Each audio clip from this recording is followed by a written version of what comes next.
ಈ ವಿಷಯ ನನಗೆ ಫಸ್ಟೇ ಗೊತ್ತಿದ್ರೆ ನನ್ನ ಮದುವೆಗೆ 20-30 ಸಾವಿರ ವೇಸ್ಟ್ ಮಾಡಿ ಹೊಸ ಸೂಟ್ ತಗೋತಿರ್ಲಿಲ್ಲ. ಅದೇ ವೇಸ್ಟ್ ಮಾಡಿ ಆಯ್ತಲ್ಲ ಬ್ರೋ, ಮುಂದೆ ಕೇಳಿ.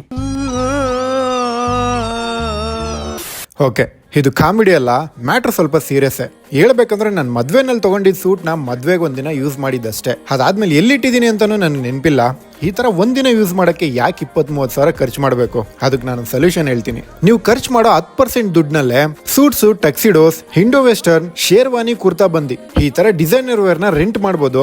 ನಿಮ್ಮ ಮದ್ವೆನಾದ್ರೂ ಇರ್ಲಿ, ನಿಮ್ಮ ಫ್ರೆಂಡ್ಸ್ ಮದ್ವೆನಾದ್ರೂ ಇರ್ಲಿ, ಫಂಕ್ಷನ್ ಯೂಸ್ ಮಾಡಕ್ಕೆ ಹೊಸ ತಗೊಳ್ಳೋದಕ್ಕಿಂತ ರೆಂಟ್ ಮಾಡಿದ್ರೆ ಸಿಕ್ಕಾಪಟ್ಟೆ ಕಾಸು ಉಳಿಯುತ್ತೆ. ಪ್ರೈಸ್ ಬಗ್ಗೆ ಜಾಸ್ತಿ ಚಿಂತೆ ಮಾಡಬೇಡಿ. ಈ ತರ ಡಿಸೈನರ್ ವೇರ್ ಎಲ್ಲ ಇಲ್ಲಿ 1200 ಇಂದ ಪ್ರೈಸ್ ಸ್ಟಾರ್ಟ್ ಆಗುತ್ತೆ.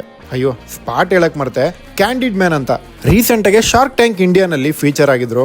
ಅಂಡ್ ನಾನ್ ಬಂದಿದ್ದು RT ನಗರ್ ಔಟ್ಲೆಟ್ಗೆ. ಇನ್ನ ಜೈನ್ ನಗರ್, ಇಂದಿರಾನಗರ್ನಲ್ಲೂ ಇವ್ರ ಔಟ್ಲೆಟ್ ಇದೆ. ಬರೀ ವೆಡ್ಡಿಂಗ್ ಮಾತ್ರ ಅಲ್ಲ, ಆಫೀಸ್ ಪಾರ್ಟೀಸ್, ಗ್ರಾಜುಯೇಷನ್ ಮತ್ತೆ ಪ್ರೀ ವೆಡ್ಡಿಂಗ್ ಶೂಟ್ ಏನಾದ್ರು ಇದೆಯಾ, ಯಾವ್ದಕ್ ಬೇಕಾದ್ರೂ ರೆಂಟ್ ಮಾಡಿ, ವೇರ್ ಮಾಡಿ, ರಿಟರ್ನ್ ಮಾಡಿ. ಇಷ್ಟೇ simple process. So next wedding ಫಂಕ್ಷನ್ಗೆ ಹೊಸ ಬಟ್ಟೆ ತಗೊಂಡು ಕಾಸು ಖರ್ಚು ಮಾಡೋ ಬದಲು ಕ್ಯಾಂಡಿಡ್ ಮ್ಯಾನ್ ಅಲ್ಲಿ ರೆಂಟ್ ಮಾಡಿ ಕಾಸು ಉಳಿಸಿ. ಬೈ.